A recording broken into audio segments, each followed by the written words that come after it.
passou a nutrir por ele, como ela nutria por todas as crianças, um amor especial. E incorporando ele em sua vida, passou a ser o fator que iluminou a minha amizade com ela. Eu a deixei por alguns minutos na enfermaria e quando voltei, encontrei certa movimentação médica. A filha e o neto já estavam em volta dela. Por algum desenho especial, Josi aguardara sua chegada para finalmente expirar. Há uns 2 anos atrás, tive outra oportunidade de ouro de poder estar ao lado dela, compartilhando a esperança da vida junto de Angélica, quando ela deu entrada no Hospital do Câncer, para iniciar mais um novo e demorado tratamento que ela finalmente suportou, apenas para permanecer junto aos seus e continuar suas causas, suas tantas causas políticas. Nesses últimos anos de vida, ela contou com a ajuda da grande e estrelada rede de amigos do mundo da boa política e do mundo da boa vizinhança, de pessoas que acompanharam nos mais diferentes momentos e oportunidades a partir dos anos 70, e todas movidas muito mais pelo especialíssimo sentimento de gratidão do que pelos também fundamentais sentimentos da compaixão e da solidariedade. Citar entre os que eu diretamente testemunhei, Helena Mina Barreto, Fábio Comparato, Margarida Genevois, nosso desembargador Malheiros, ou referindo-me às novas gerações, as figuras de Rita e Rafael Valim, ou ainda as figuras do advogado Belisário e do parlamentar Paulo Teixeira, não fará com que tenhamos mais que uma amostra incompleta. Cada um que vivenciou e interagiu em um período diferente da vida da Josi, guardou, dentro do que eu pude testemunhar, o mesmo sentimento. Como afirmou Ítalo Cardoso em 2006, ao presidir a 45ª sessão solene, que entregou a ela o 10º Prêmio Santo Dias de Direitos Humanos, que Josi recebeu junto com a valorosa companheira Heide Cerneca, aqui presente, da Pastoral Carcerária, em 2006, disse ele, ela é formada em pedagogia, mineira, e sua história está ligada à luta pela efetivação dos direitos humanos no Brasil. Encarou os tempos sombrios e tenebrosos da ditadura militar, mantendo inabalável seu compromisso com a construção de uma sociedade igualitária. Ao agradecer o prêmio, em um discurso memorável, Josi defendeu a necessidade de um Brasil de inclusão, com participação popular e a realização do atendimento das necessidades mínimas de todos os brasileiros e brasileiras, e de uma forma visionária, a importância da indignação como fator mobilizador das consciências em prol de uma mudança transformadora. Na ditadura, Josi tornou-se conhecida de todos, não só por ter também estado presa no DOPS, assim como tantas e tantos, como então Marido Alfredo, mas pelo fato de que, ao sair, foi uma daquelas que receberam de sua casa, da Vila Madalena, os que saíam da prisão, para que pudessem se recompor e seguir adiante. São dessa época momentos deliciosos, como o da iniciativa da formação de uma ala na escola de samba Pérola Negra, vizinha sua casa na Rua Girassol. Ela adorava dançar, adorava se divertir, adorava festas. A luta da Josi passa por longa militância na FEBEM, onde trabalhou na coordenação e supervisão de programas, com vistas à capacitação de internos e implantação de novas metodologias de atendimento aos adolescentes, com ênfase no respeito aos direitos humanos. Em uma das fotos da bela homenagem visual coletivamente construída que puderam ver, aparece ela acolhendo em sua casa um jovem interno da FEBEM. Mais de um estiveram perto dela, vivendo por períodos em sua casa. O Pedro conviveu com alguns deles, e pelo menos 2 seguiram o percurso cidadão da inclusão social e da continuidade nos estudos até o nível superior. Josi contribuiu em 1995 nas lutas pela aprovação da Comissão de Direitos Humanos da Assembleia Legislativa de São Paulo, e depois nas conferências dos programas estaduais de direitos humanos e na construção do CONDEP, Conselho Estadual de Defesa da Pessoa Humana de São Paulo, criado pela sociedade civil e que rapidamente veio a tornar-se uma importante referência em termos de atribuições da sociedade civil no controle do Estado.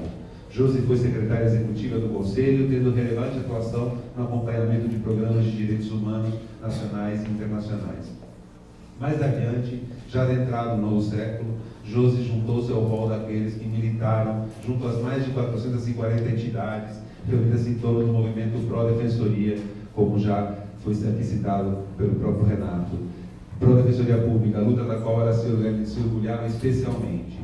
Eu posso testemunhar a sua altiva presença, apesar da saúde cambaleante, na mobilização da sociedade civil, junto à PADEP, ouvidoria e movimentos sociais, os movimentos de moradia especialmente, nos esforços para a retirada do PL 65 da pauta de votações da Assembleia Legislativa, naquele histórico dezembro de 2011, em que mais de 600 cidadãos tomamos as galerias da Assembleia Legislativa, impedindo um grave retrocesso no atendimento jurídico de qualidade ao cidadão mais vulnerável e protegendo a autonomia das defensorias públicas.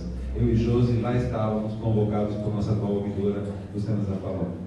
A marca de sua atuação foi a educação para os direitos humanos e a cidadania. Enquanto meu filho menor avançava na vida, Josi criou o NECID, Núcleo de Estudos em Cidadania e Direitos Humanos, junto aos jovens estudantes de Direito, Felipe Tavelini, Amanda Aguilera, Esteban Saavedra, do Mackenzie, da PUC e comigo, que havia, por recomendação de Regina Orsi, aqui presente, recebido a incumbência de acompanhar essa militante histórica, já mais velha, já mais idosa, em sua nova função da Comissão Justiça e Paz.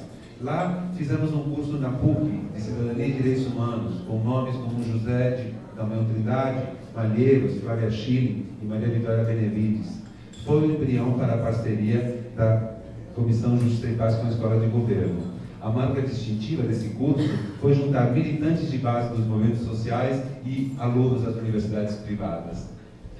Nós não estamos nessa fala justificando a escolha. Ela justifica a sua importância por ela mesma, por seu brilho, pela marca que deixou junto às pessoas, embora pouco conhecida de um público mais amplo. Rafael Valim promete lançar um livro que vai suprir parcialmente essa deficiência de mais informação sobre a nossa Josi. Enfim, depois no CEDEP, no Capão Redondo, fizemos um curso de formação de multiplicadores para a cidadania e direitos humanos. Por fim, eu queria falar que esta homenagem a ela, que hoje, né, foi possível devido ao trabalho feito por Maria José, por Regina, eu, Isabel Rodrigues, com a harmonização e a costura da Cristina Uchoa, que foi brilhante, designada por Luciana para fazer essa festa. E, quando fizemos a primeira reunião, se fizeram presentes exatamente Hermínia, que companheira de amigo, tantos anos dela. E quando foi para fazer a primeira reunião, quem que aparece? Angélica e Pedro vêm para a reunião, trazendo fotos, legados, histórias, conversas gostosas, e ali organizamos alguns elementos dessa celebração. Pedro e Júlia são os netos de Josi, que aqui estão hoje presentes, para, junto com a Angélica, receber essa homenagem. Mas eu não poderia terminar de fazer essa fala sem dizer que, antes de morrer, quando ainda não se sabia, ela intuía que chegaria um próximo bisneto. Ela sabia por algum desígnio de estranho. E, de fato, Melissa estava quase a caminho. Notem, quase. Em todo caso, hoje ela está com 1 mês e meio, creio, Pedro, e ela testemunha o futuro que a Josi depositava, a esperança que ela depositava em formarmos nossas crianças. Queria terminar dizendo que a Josi, quando ouço as músicas do querido Eduardo Gudim e a riqueza de suas palavras, que são tão importantes para o nosso Brasil e tão pouco ouvidas nas grandes mídias, né? A Josi amava nosso país, mas amava com tudo dentro, com todos, com cada um dentro. E principalmente amava cada um que aqui está dentro, até inclusive os setores das camadas dominantes, que ela amava na possibilidade que ela acreditava dela transformá-los para engrossar as fileiras da transformação social. É isso. Muito obrigado.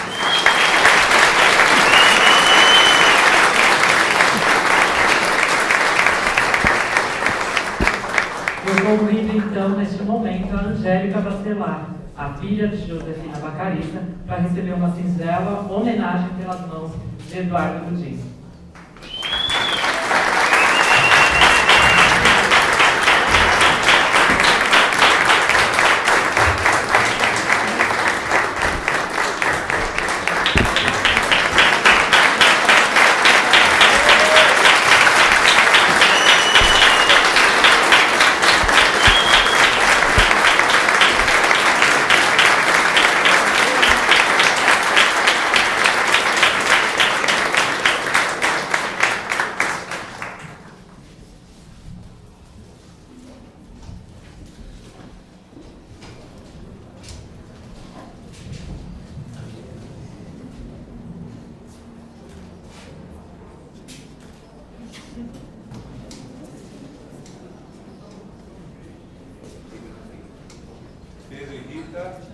por favor, nos acompanhem aqui.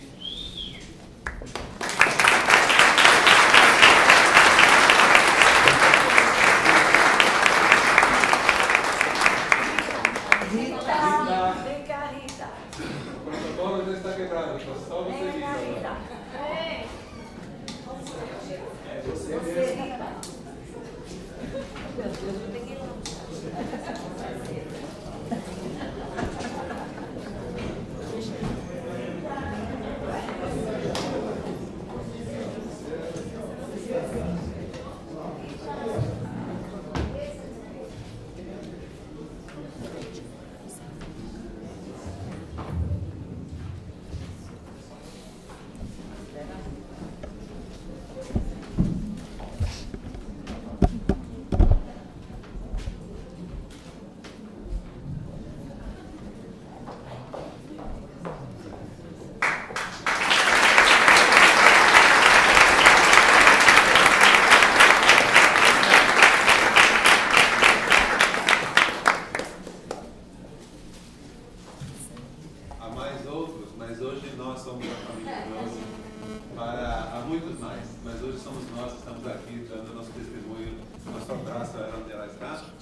Obrigado, Angélica. Obrigado a todos.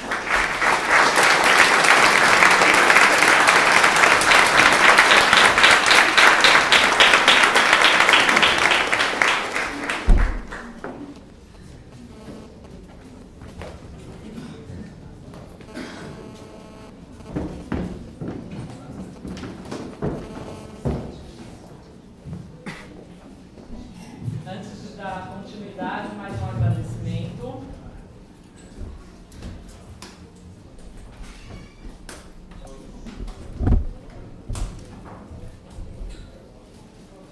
Seria para o Rafael Português, da Associação Paulista Nacional de Defensores.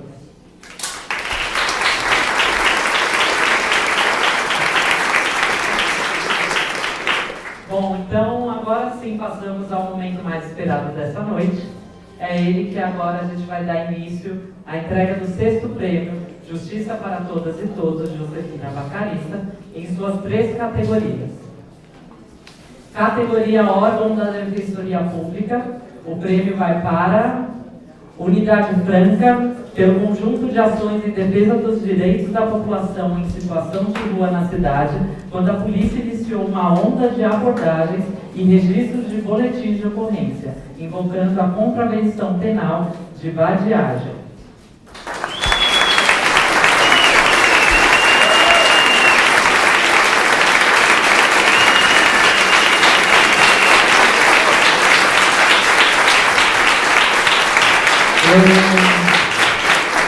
Eu chamo a defensora pública Juliana Araújo de Lemos da Silva Machado para fazer a entrega do prêmio a defensores André Cadorim Castro, Antônio Machado Neto, Caio Jesus Granduque José, Leandro Silvestre Rodrigues Silva, Luciano Del Sasso Masson e Mário Eduardo Bernardes Peixoto, da Unidade Franca.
também quebrar o protocolo antes de passar a palavra para os vencedores.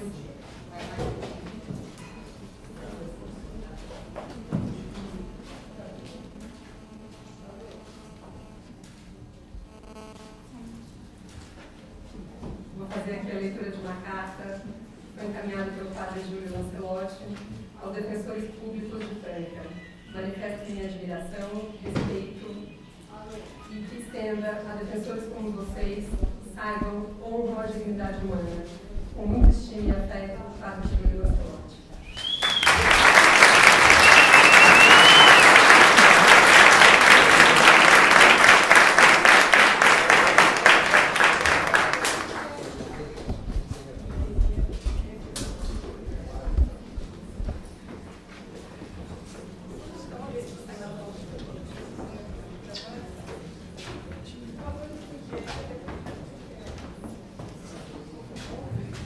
Boa noite a todos e a todas. Eu gostaria de cumprimentar a todos da mesa, na pessoa da nossa diretora-geral, Luciana Zapaon. Gostaria de fazer uma saudação especial ao professor Antônio Alberto Machado, nosso amigo, companheiro mestre, que é a grande inspiração, eu creio, da Unidade Franca da Defensoria Pública. E ousaria dizer que a Unidade Franca, por inúmeras razões, ela é machadiana. E confesso que eu estou profundamente emocionado.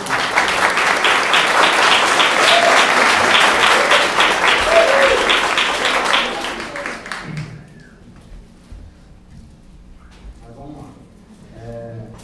A distinção conferida à Unidade Franca pela ouvidoria, um prêmio Justiça para Todas e Todos, Josefina Bacaísta, muito nos honra, porque se trata de um reconhecimento de quem mais importa, eis que advém de quem representa os destinatários de nosso serviço, verdadeiramente nos revigora, porque indica que nossas ações não são vãs, que não nos encontramos sozinhos nas lutas que travamos, e por fim nos fortalece, já que o combate, meus companheiros aqui todos sabem, não terminou. Diante do estado de exceção instaurado na comarca de Franca, por meio da suspensão de direitos e garantias fundamentais da população em situação de rua, estabelecidos na Constituição da República, nos tratados internacionais de direitos humanos e até mesmo no Código de Processo Penal, em ação articulada pelos membros do Poder, alguns membros do Poder Judiciário e da Polícia Militar, que contou com o apoio de membros do Ministério Público, em diferença de autoridades eclesiásticas, aplausos do empresariado francano e beneplácito, ou melhor, vigoroso estímulo da imprensa da cidade, outra atitude não se poderia esperar da Defensoria Pública, senão a atitude da revolta. Para além do dever funcional de perseguir em nossa atuação os objetivos institucionais de construção de uma sociedade livre, justa e solidária, fomos acometidos com uma doença, uma espécie de intolerância orgânica a essa injustiça, que convulsionou nosso corpo e alimentou nosso espírito numa atuação marcada pela resistência obstinada, intransigente e até mesmo teimosa às pretensões dos poderes jurídico-político, econômico e midiático locais de constrição e aviltamento da liberdade da população em situação de rua. Sem pendor por qualquer forma de heroísmo, é importante consignar, de qualquer forma, que a revolta contra esse absurdo jurídico foi marcada pela honra e pela lealdade, tão caras ao quixotismo legado por Cervantes, sem as quais a vitória não possui significado para nós. São elas honra e lealdade, aliadas ao companheirismo, aos sonhos que aprendemos a sonhar juntos, e há uma fé orgulhosa e inabalável na realização do nosso ofício, que fizeram com que atuássemos como um autêntico time de futebol, gozando a alegria das vitórias após partidas fatigantes, ou melhor, jornadas de trabalho extenuantes, sem, contudo, deixar de compartilhar solidariamente as dores e o choro das derrotas que trazem consigo o perigo do desânimo, da resignação e do depósito das armas no exílio da solidão.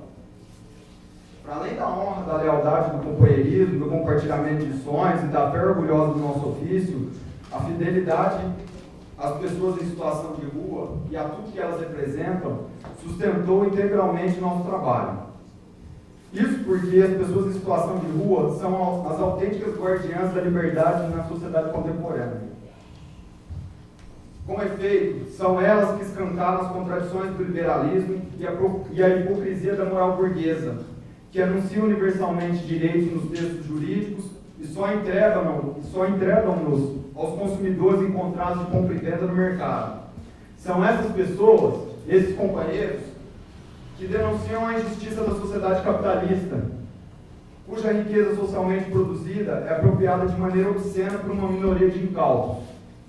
São as pessoas em situação de rua que nos gritam a crueldade de uma sociedade que possui imóveis fechados para especulação, enquanto grande parte das pessoas enfrenta as agruras do inverno ao relento. São elas que sofrem na carne e na alma a perversidade dessa sociedade, que não fornece trabalho para todos e criminaliza com a contravenção penal de vadiagem quem não se disciplina com a moral laboral. São com elas que aprendemos que o espaço público ainda não foi colonizado pelo mercado e que o direito à cidade é de fruição coletiva. Graças à coragem dessas pessoas, enfim, que outros projetos existenciais permanecem para além da servidão ao fascismo social sistêmico, midiático e espetacular por uma massa de alienados satisfeitos e enfermos pelo hedonismo do consumo, dos joguinhos eletrônicos bestializantes e dos prazeres virtuais. A liberdade sempre foi protegida pelos oprimidos. E, em reação a esses protetores, os poderes políticos e econômicos sempre lançaram mão do direito penal. A contravenção penal de vadiagem criminalizou aqueles que se negavam a submeter à servidão do capitalismo industrial do século XIX. Fossem eles operários e artesãos rebeldes, fossem eles escravos recém-alforriados. Hoje, no capitalismo pós-industrial, ela foi anacronicamente ressuscitada, não mais para garantir a expansão e o funcionamento do sistema produtivo, mas apenas para disciplinar e controlar as massas pauperizadas que não têm assento no seleto banquete da sociedade de consumo e que renegam seu projeto. Na barbárie em que vivemos, até mesmo o mais tolerante que pisou por sobre esta terra, que viveu a experiência do amor da forma mais absoluta, ou seja, aquele que morreu crucificado para nos salvar, ou ainda, para quem tem um coração grego, os filósofos cínicos da antiguidade, como Diógenes, Laércio, que viviam nas ruas e erigiram a vivência na penúria, na pobreza como regra de vida, seriam certamente detidos pelos milicianos, e condenados pelos carrascos togados. É, portanto, por fidelidade às pessoas em situação de rua, a esses companheiros que aqui se encontram, eu aproveito para fazer uma menção e um agradecimento especial ao Anderson Miranda, que é uma das lideranças do Movimento Nacional da População em Situação de Rua. Então, portanto, por fidelidade a essas pessoas, ao que resta de humano na sociedade da técnica e da violência, e por amor ao nosso ofício, já que ser defensor público significa ser amante ardente da liberdade, que atuamos em resistência a um uso liberticida do direito, valendo-nos de um uso libertário do direito. Como dizia Albert Camus, outro incorrigível guardião da liberdade e amante apaixonado da justiça, salvar alguém é salvar a si mesmo e um pouco de futuro humano que a todos espera.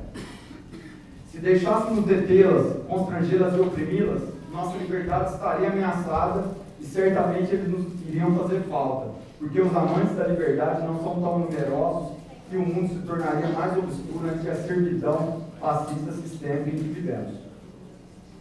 Por essa razão, esse prêmio não nos pertence, mas sim a essas pessoas, de modo que pronunciamos desde já que iremos entregá-lo a elas, suas legítimas merecedoras, no Centro Pop de Franca, equipamento público em que agora são acolhidas, aproveitando para agradecê-las a oportunidade de tornarmos-nos melhores. Por fim, é importante lembrar que a liberdade não possui só direitos, mas também deveres e responsabilidades, que a coragem, o amor à liberdade e a denúncia calorosa da injustiça das pessoas em situação de rua que foram acusadas de contravenção penal de vadiagem e condenadas, mas não as penas de 15 dias a 3 meses de detenção, e sim a liberdade, foram condenadas à liberdade, que essas pessoas, com essa coragem, esse amor à liberdade, essa denúncia calorosa de justiça, possam inspirar toda a Defensoria Pública, para que ela possa trilhar um itinerário libertário, digno de seus deveres na busca pela justiça e de suas responsabilidades na caminhada progressiva pela libertação humana. Muito obrigado.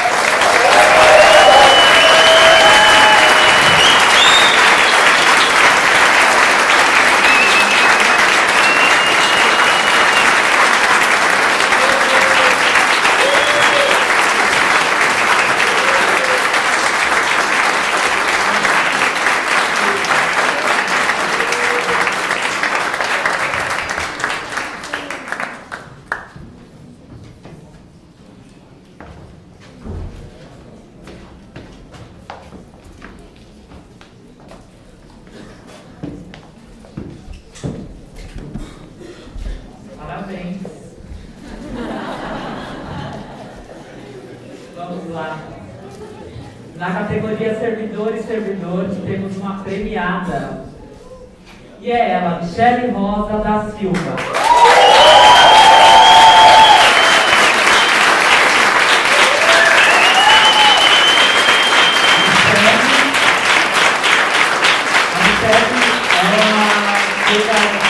A implantação do Convive, órgão de gestão informacional da política de atendimento mães em cárcere. É isso? Muito bem. Michele recebe os casos de mães presas, relatando situações de afastamento de convivências familiares com seus filhos e realiza a busca de documentos, visita as unidades prisionais, faz contato com parentes e encaminha os casos a defensoras e defensores, bem como auxilia na construção da defesa e no retorno às mães. Eu vou chamar então a defensora pública Carmen Silva de Moraes Barros para a entrega do prêmio à servidora Michele Rosa.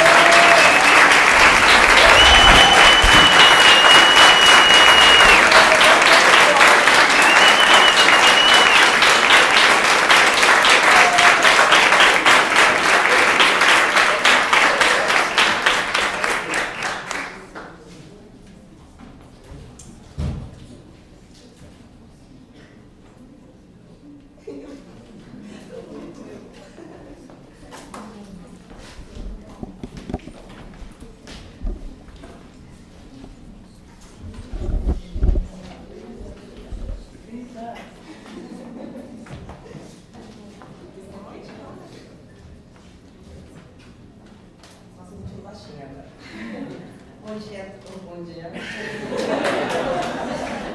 Boa noite a todos e todas. Eu estou extremamente feliz e nervosa, como vocês puderam perceber. Então, eu queria começar assim, com uma saudação especial em memória da minha avó, que foi a minha primeira mentora, a pessoa que acreditou em mim. Eu estou muito feliz por isso.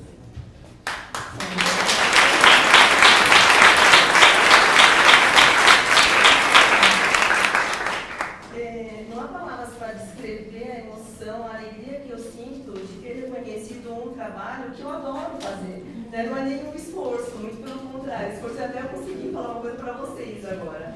Por isso que eu trouxe uma coisa que vou ler aqui, que eu não vou ter condições de lembrar de tudo que eu escrevi, somente hoje, inclusive. O sistema prisional brasileiro, a mulher, principalmente a que é mãe, se depara com as mais agressivas e múltiplas facetas que a violência estigmatizada pode apresentar. E o Mães em Cárcere é uma das formas de luta pela garantia do convívio familiar, pelo respeito à dignidade da pessoa humana, para que o Estado reconheça as demandas específicas na questão das mulheres que são mães e estão sob sua custódia, e que a cidadania não fique apenas do lado de fora dos presídios. E esse trabalho só está sendo possível porque conta com a atuação de vários profissionais competentes e dedicados. Fazer parte de um trabalho tão importante com pessoas tão maravilhosas que eu admiro demais é, na verdade, uma honra, um privilégio. Por isso, eu posso agradecer a oportunidade de trabalhar com todos vocês, e trabalhar com o que gosto e acredito. E dizer que esse reconhecimento é mais uma inspiração que eu tenho para continuar nessa luta, que eu percebo que é um caminho certo a ser percorrido. Eu prometi que eu não ia citar nomes, mas tem alguns que eu preciso dizer aqui, assim, especial. Quero agradecer o meu marido, que é o meu maior incentivador, que me tolera todas as atrasos que eu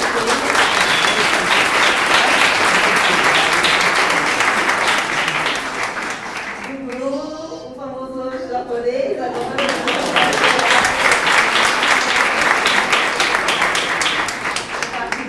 A Verônica, a Nina, o Otávio, o João, a Nayara, a Giovana, o Alan, a Marilene, o Henrique, a Nayane, são várias pessoas que fazem parte desse trabalho que eu tenho muito orgulho de estar falando de cada uma delas, né? Fernanda também, que está ali trabalhando com a gente. Então, assim, eu só quero agradecer e falar que eu estou extremamente feliz e que eu só vou continuar fazendo o que eu adoro. Obrigada.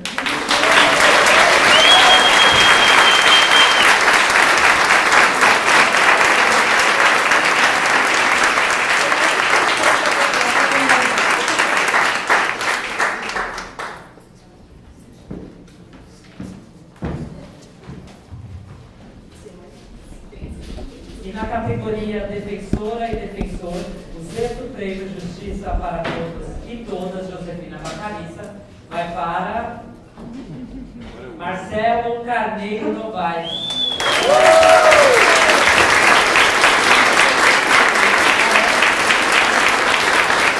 Esse prêmio vai para o Marcelo pela iniciativa de enfrentamento da falta de fornecimento mínimo de produtos básicos para as pessoas em privação de liberdade. Marcela atuou em parceria com a sociedade civil e utilizou a Lei de Acesso à Informação. Assim, o defensor levantou pela primeira vez os números reais dos gastos da Secretaria de Administração Penitenciária com produtos básicos de assistência material. Fomentou a realização de uma audiência pública e conseguiu mobilizar diversos atores a fim de buscar soluções para a situação, alcançando a realização de um termo de ajustamento de conduta. E aqui já está, então, o defensor público para entregar o prêmio, Marcelo Carneiro Novaes. Chamamos o Daniel Fernandes Barbosa.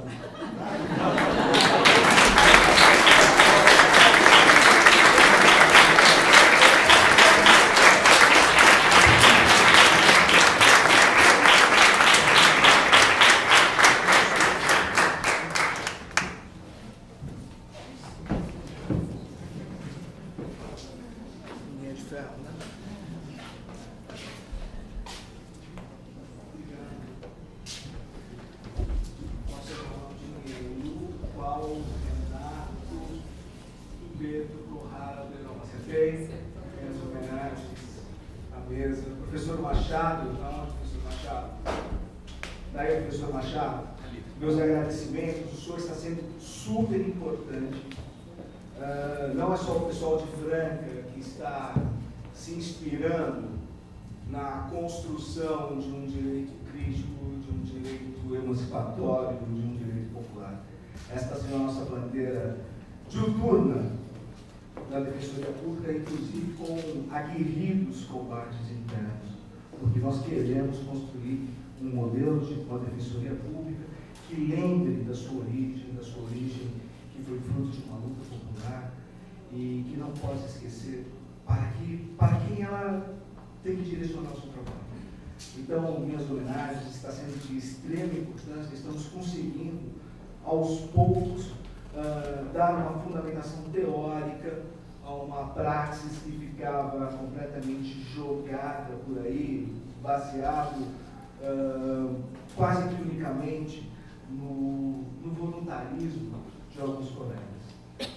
Eu gostaria de falar que quando eu recebi o prêmio, eu fiquei absolutamente tranquilo, eu não pulei e tal, eu chorei muito.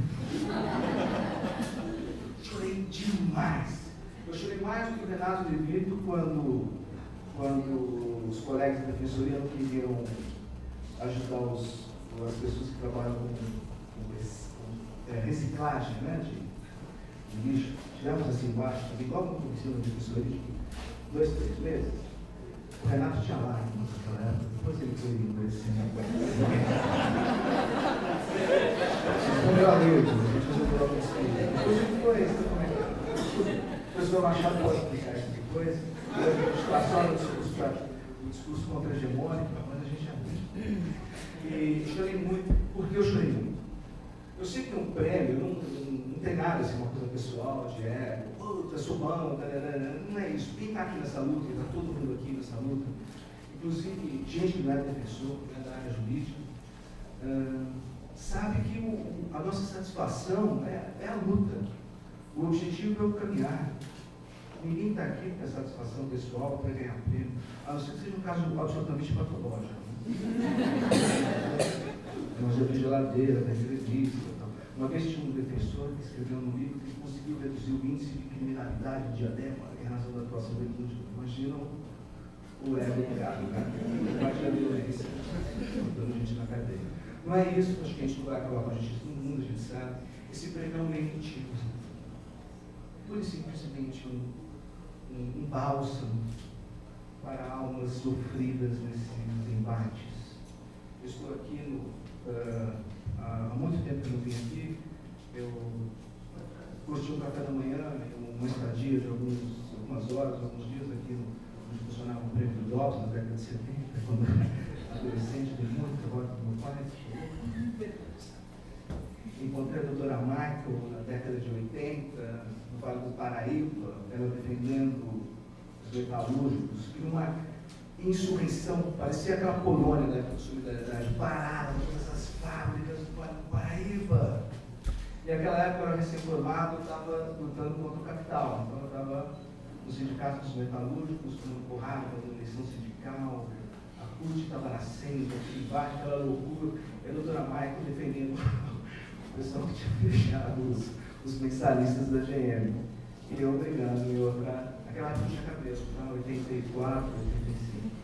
E depois, na área do serviço público, basicamente no júri da antiga Procuradoria do Estado, uma função que eu acho que eu sou do júri, meu DNA é do júri, é de advogado criminalista, é de pessoa do júri, fico justificando. E na área de execução penal. Mas por que eu estou falando do porquê dessa rotina? Porque eu falei do bálsamo, desse lenitivo. Nesses 30 anos eu só tomei porrada. É só porrada.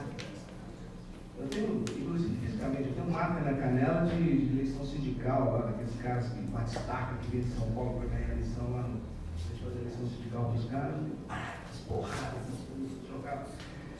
E foi porrada no júri, eu só perdia júri. Todo mundo fala, não, eu ganhei tudo, então eu sou um péssimo. Eu sou um péssimo advogado, um péssimo profissional de direito, porque eu só tenho derrotas. Derrotas sofridas.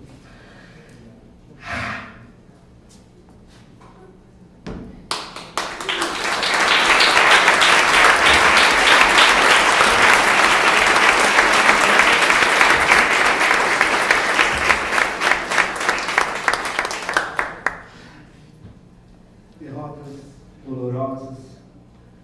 E eu divido essa dor com vocês. E é isso, esse prêmio. Nós somos de ouro. Dividir essa dor. E a gente conseguir caminhar mais na frente. Calma, continuar. Então,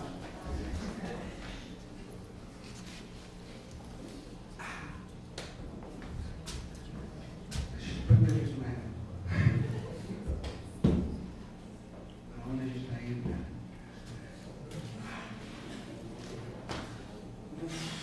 Vou falar da prática. É mais fácil, vamos falar disso. Eu não tenho nenhuma ilusão de que o judiciário vai mudar a situação do sistema prisional em razão desse negócio, não, né, gente? Deixa eu contar para vocês terem uma ideia.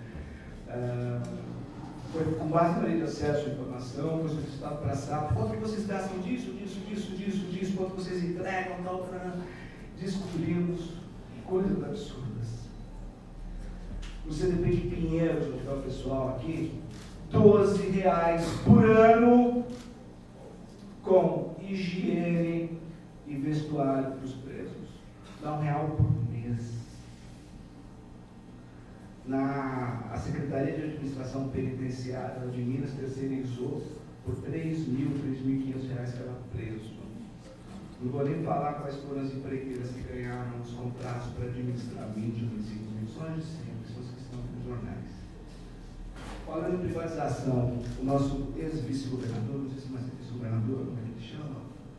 Hoje foi ministro. Em janeiro desse ano, estava em Londres, com um cheque de 30 bi para privatizar o sistema prisional. Então é importante a gente levantar esses dados. E falando em privatização do sistema prisional, eu lembro que tem um russo, baixinho russo, falou que a burguesia vende a corda com que será enforcado. Eu acho que a gente está chegando perto disso. Levantamos dados absurdos. Não compravam roupas para as mulheres. Aquela história de que mulher usa de sobreviver. Do meu amo, é verdade. A gente provou por não perceber. Um absorvente meio por mês, porra. Que é isso? A gente perdeu a Segunda Guerra Mundial, o Hitler ganhou. Isso aqui é ilusão, é Matrix, é o fascismo está aqui. A gente perdeu essa luta. Nós derrotados. A gente tem que continuar lutando. E daí a gente arruma uma audiência pública com o apoio da ouvidoria. A ouvidoria não é só o nosso ombudsman que tem que corrigir, ela é indutora desse processo de emancipação, de contato com a sociedade civil.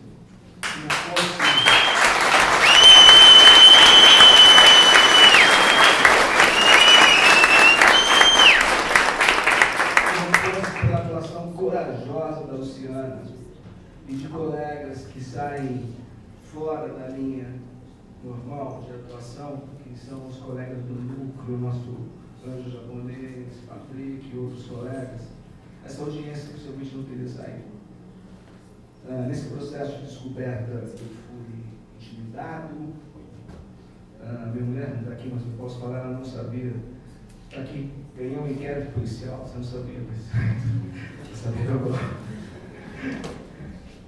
Ruim da notícia, mas é melhor assim, porque pode brigar muito comigo. Quando eu estou sob controle, a gente vai brincar aqui. Deixa eu ver o que mais. Descobrimos isso. A ouvidoria conseguiu articular com a sociedade civil, todas as entidades que lutam com essa temática. O pessoal Bruno Chimizo ali minutou uma ação, ajuizou uma ação, basicamente com relação ao Ribeirão Preto. Conseguimos os dados também da Secretaria de Segurança Pública. Uma loucura, que é um inferno. Imagina uma pessoa, um papel higiênico por ano por preso. A gente fez essas contas. Todo esse estudo está no site da Defensoria Pública, na página do núcleo da situação carcerária, tem lá um menu chamado Audiência Pública. Todas essas tabelas estão todas para consulta ainda. E entramos com essa ação. Bruno entrou, Patrick entrou, foi feito um termo, eu ajudei a participar de algumas coisas. E agora, começa em maio, o nosso governo ficou de fornecer roupas, trajes, pasta de dente, papel higiênico, absorvente, calcinha, sutiã, para os presos e presas do Estado. Duvido que isso aconteça. Começa uma nova luta. É a luta para monitorar esse descumprimento, esse acordo judicial. Tem uma multa, você acha que é de R$1.000 para descumprimento preso. A gente vai cobrar essa multa, claro, a gente não vai conseguir receber, mas a gente vai criar esse fato político. Gostaria de destacar também que esse tipo de ação na defesa dos direitos meta-individuais é extremamente importante e, infelizmente, nós não conseguimos implantar isso como nós gostaríamos na defensoria. Essa é uma luta que tem que ser feita pelos defensores que estão em conjunto com a sociedade civil. Uma outra questão que eu também gostaria de colocar, que eu acho super importante, é a questão do trabalho estratégico com a lei de acesso à informação. É de suma importância, eu digo já, não é a primeira vez que eu disse isso, a República foi refundada com a lei de acesso à informação. Muitas pessoas, a gente está tomando porrada de tudo quanto é lado, que de vez em sempre está tendo interferimento aí. O pessoal que mexe com isso, está tomando porrada de tudo quanto é lado. Mas ela é de suma importância. Foi com base nessa lei de acesso, utilizando essa ferramenta, a utilização estratégica dessa lei, que a gente conseguiu levantar esses dados, muito esses dados, que vão ser super importantes, inclusive, para tentar impedir a privatização do sistema prisional paulista que está para sair aí, hein? Para sair, privatização, constitucional paulista. Foram para Londres com um cheque de 30 mil. E, além dessa questão da saída de acesso, só para falar a importância, só na questão da SAF, lá do lucro, do mundo, a gente conseguiu levantar quantos presos e presas da Grande São Paulo estão no banho de sol.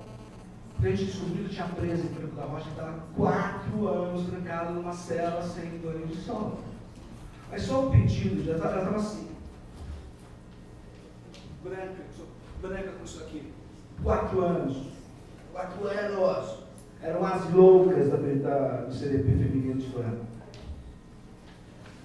Só o pedido de acesso fez com que as autoridades se mobilizassem e dispersassem e colocassem isso. Daí a gente não avançou. Conseguimos também, com base na lei de acesso, a questão da revista íntima, levantar, juntamente com o IPCC, também fez um trabalho muito bom com a lei de acesso, são pesquisas complementares, 3 milhões e meio de revistas. A gente soma Guarulhos, Campinas, Sorocaba, São José dos Campos, faz um exame ginecológico ou de reto em todos os habitantes, conseguindo 200 multas de maconha. Não há justificativa para isso. Pois bem, então eu vou terminar. Eu agradeço imensamente a oportunidade de estar aqui, de poder falar essas coisas sem pagar de lucro, porque quando a gente fala que a gente paga de lucro, esse cara, esse é sempre uma cela de lucro. Deixa pra lá. E agradeço imensamente a oportunidade. Adorei, eu acho que todos os prêmios têm sido uma tarefa muito difícil para quem escolheu, porque tem ações maravilhosas de nosso pessoal. Tem gente que eu vi que entrou com aquela ação que está no Supremo para descriminalizar a maconha, de colega nosso. Gente que entrou para proibir a pancadaria da polícia militar, está aqui também sentado. Ou seja, como é que você vai escolher uma ação? São todas boas. São todas ações maravilhosas que dizem respeito à conquista dessa cidadania. Então, eu agradeço imensamente e se eu puder dedicar esse prêmio, eu vou dedicar àqueles que não conseguiram suportar a injustiça e optaram deliberadamente pela fuga, seja pela droga, seja pela bebida. Eles não tiveram capacidade de educação. E são pessoas extremamente sensíveis. Essas pessoas vai ser premiado.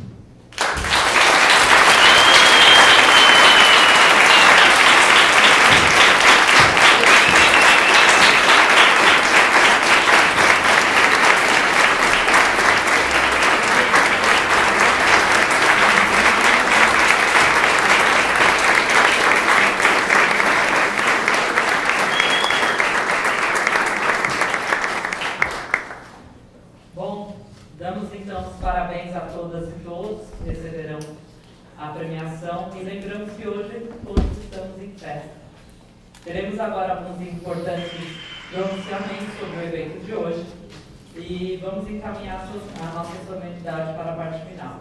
Logo mais teremos um coquetel para celebrar a essa ocasião, para a qual todas e todos estão convidados. Mas antes anuncio então a palavra de Paulo Faria, nosso diretor da Companhia de Teatro Pessoal do Faroeste.